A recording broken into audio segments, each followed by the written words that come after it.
Donc devant nous, là, juste là, c'est Ta. Un peu plus loin, là-bas au fond, Bora Bora. Et puis en bas, là, juste devant nous, là, la tache rouge, c'est Jade, là, on voit à peine. Enfin, si on voit, là.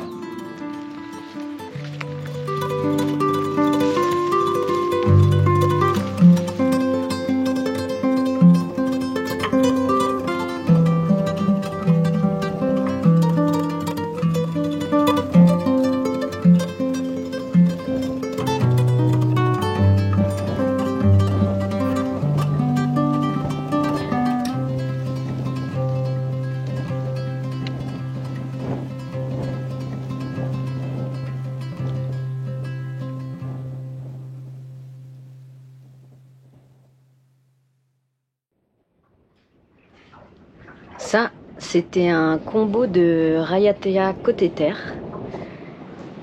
Ça fait bientôt 1 mois qu'on est ici à Raiatea. On est passé un peu vite sur Wainé, la première des îles sous le vent, ce qui nous a pas empêché d'y rencontrer des personnes éminemment sympathiques. Alors, nous y sommes. Bah, ils étaient Regardez ce qui reste. C'est parce qu'ils sont très polis. Donc, qui a mangé ça? Qui? Attention, roulement de tambour. Qui est Ça y est, on les a rencontrés. Enfin. On est venu assez rapidement sur Raiatea parce que on voulait faire quelques repérages au chantier où on va sortir Jade dans quelques jours maintenant. Et puis on a eu encore quelques soucis avec notre frigo qui faisait plus de froid à nouveau. Donc c'est la première fois qu'on a transporté un frigo sur une annexe. Ça s'est plutôt bien passé. Ouais. On y va.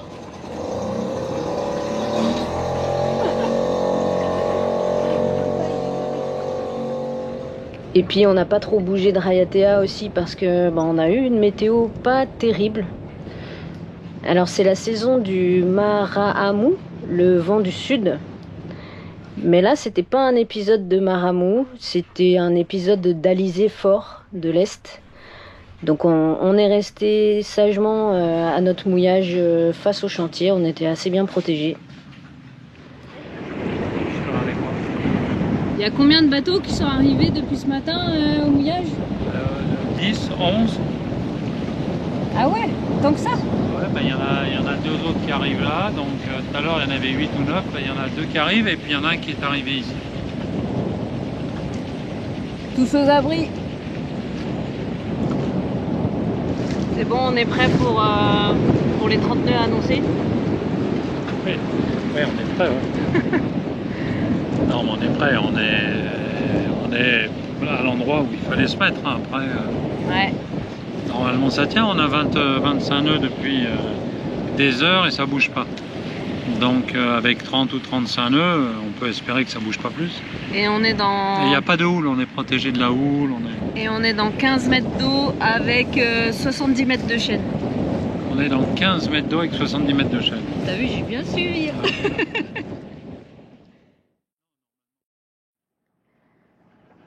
Lundi 8 juillet, toujours au mouillage de Raiatea, face au chantier. On attend le rappel incessamment sous peu.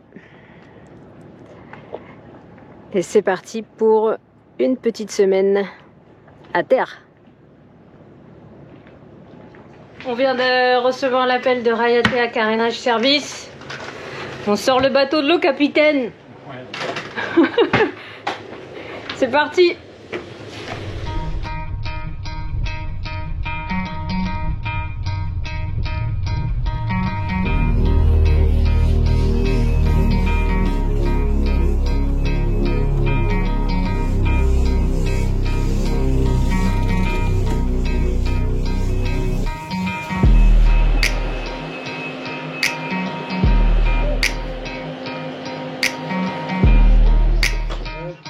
Yes.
Mardi 9 juillet, deuxième jour au chantier.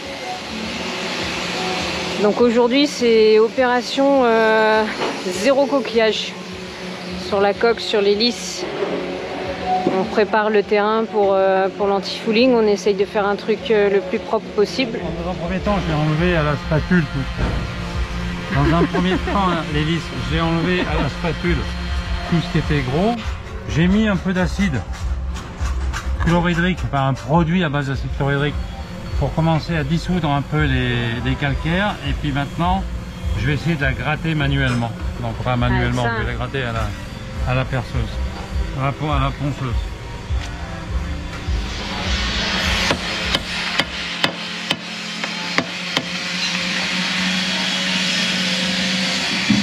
Elle est toute bouffée.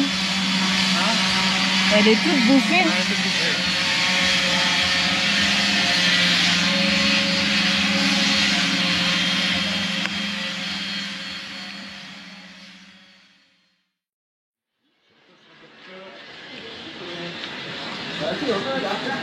Jour 3 au chantier de Rayatea.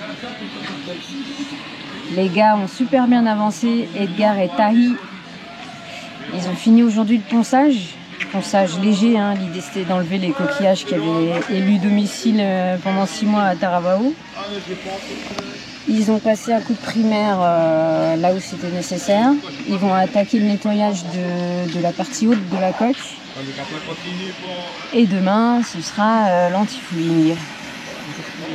Donc pendant qu'ils font tout ça, Christophe et moi, on peut se consacrer à autre chose. Et un gros truc qu'on doit faire là, pendant cette semaine, c'est faire un nouveau passe-coque.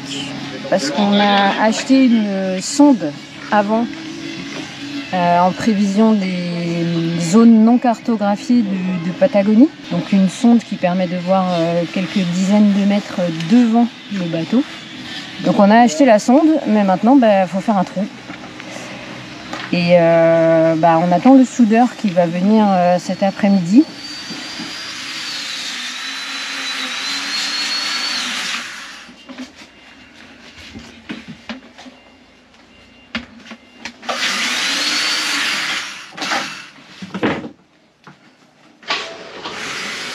Oui, c'est gagné. La sonde électricité arrive.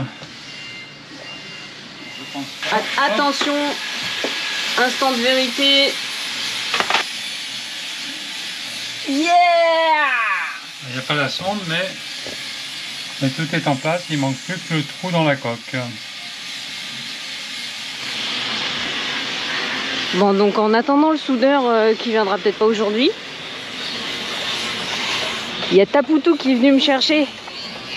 Il m'a promis de m'expliquer comment on révise un radeau de survie. On fait réviser le nôtre avant une Transpacifique retour de 3000 milles. Ça peut valoir le coup.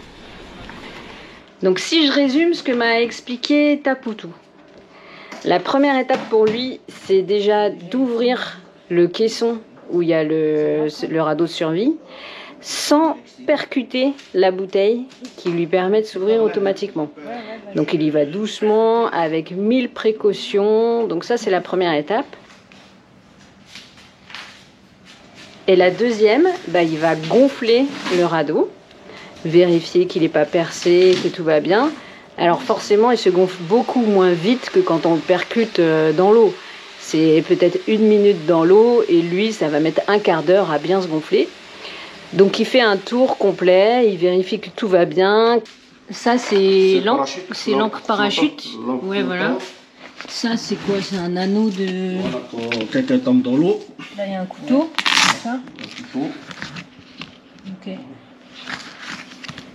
Un sachet pour récupérer l'eau. Ah, pour récupérer l'eau de pluie sur le dessus. Sur le dessus. Ah, ok. L'eau, il va venir là. Quand il pleut, il va venir là et il récupère l'eau. D'accord. Et ensuite, ce qu'il va faire, c'est qu'il va vérifier tous les équipements qui sont à l'intérieur, et notamment à l'intérieur du sac de sécurité, du sac d'armement. Donc nous, on avait un certain nombre d'éléments qui étaient périmés, donc il nous a tout remplacé.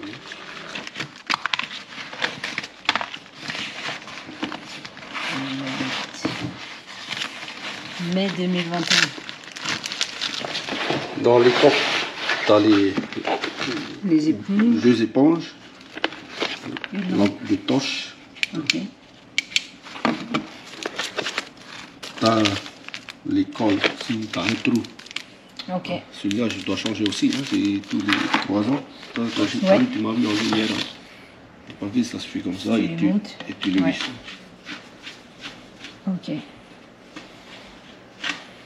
Moi, c'est des toutes petites pagaies. Ouais. Ça avance pas vite, mais Ouais, tu vas pas très loin avec. là, c'est le gonfleur. Ok. Moi, je vérifie, je n'enlève pas, mais je vérifie si c'est pas Abîmé. abîmé.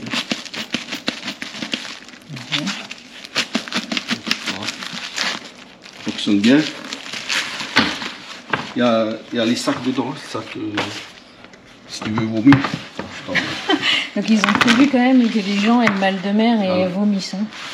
Mais comme tu es dans la mer, tu vomis dans la mer. Oui, t'as pas besoin de ça en fait. Il y a toujours tous les radeaux. Il y a Comme ça, toujours si tu vomis, t'attires les poissons, tu peux pêcher. pêcher, voilà.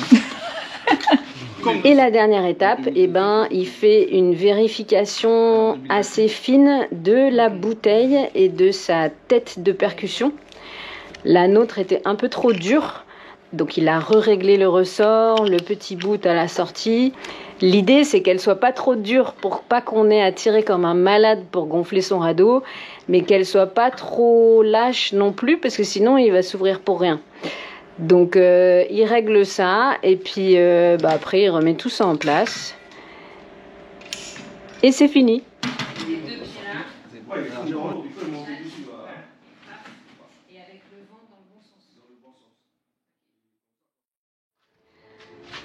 Jour 4, jeudi, 7h du matin, le capitaine peint déjà l'hélice. C'est le primaire. Donc le primaire, donc on a bien récupéré une surface bien lisse.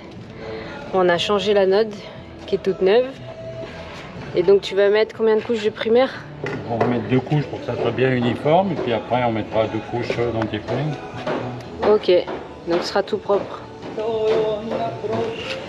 Et de son côté, Edgar commence l'anti-fouling ce matin.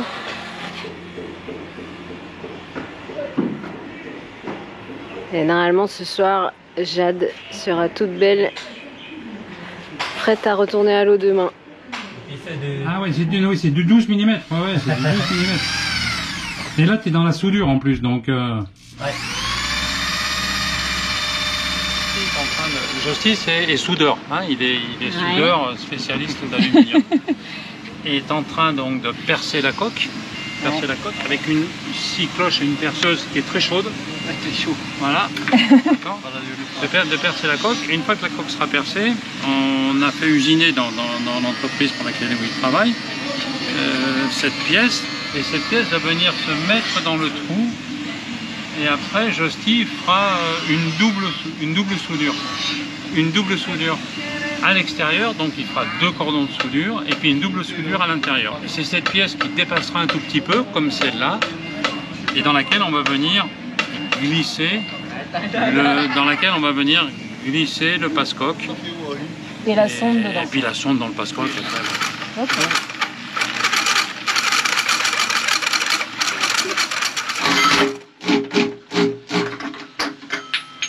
Yes. Voilà, et un trou.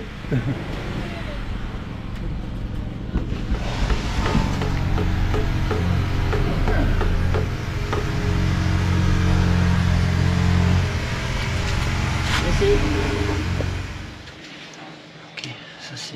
Ah ouais. Pile poil, c'est le joint. Et ça va le faire. J'espère. C'est de la soudure de précision. C'est ça.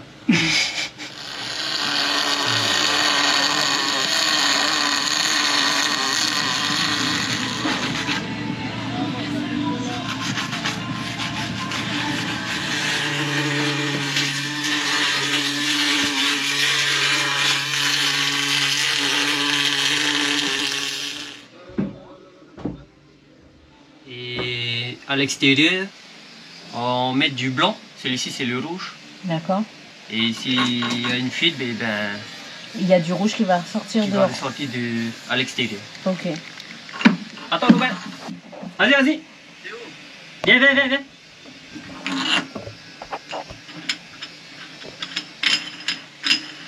Ouah, c'est beau. Ah ouais? Tu trouves? Bah, ça coulisse tout seul et tout. Voilà.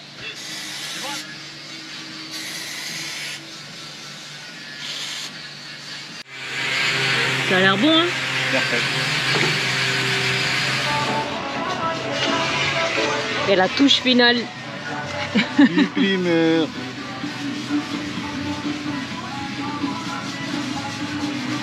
Primaire et après anti-fouling. Oui. Ah non, la classe, dès que t'es chaud, c'est regarde. Regarde. La classe jusqu'au bout, regarde un peu. Attends.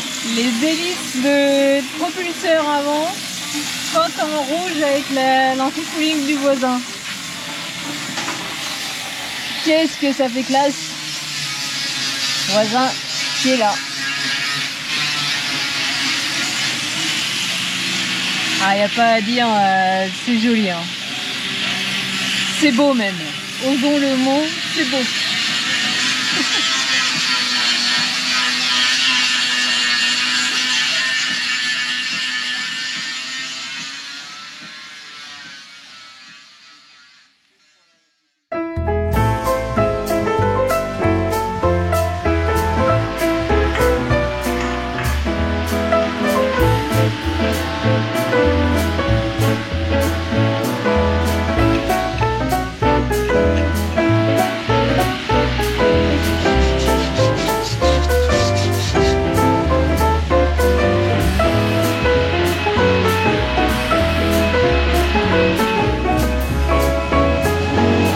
Capitaine content.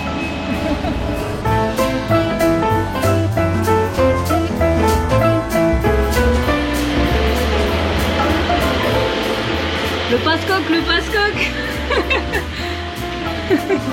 Vite, vite, vite, vite, vite.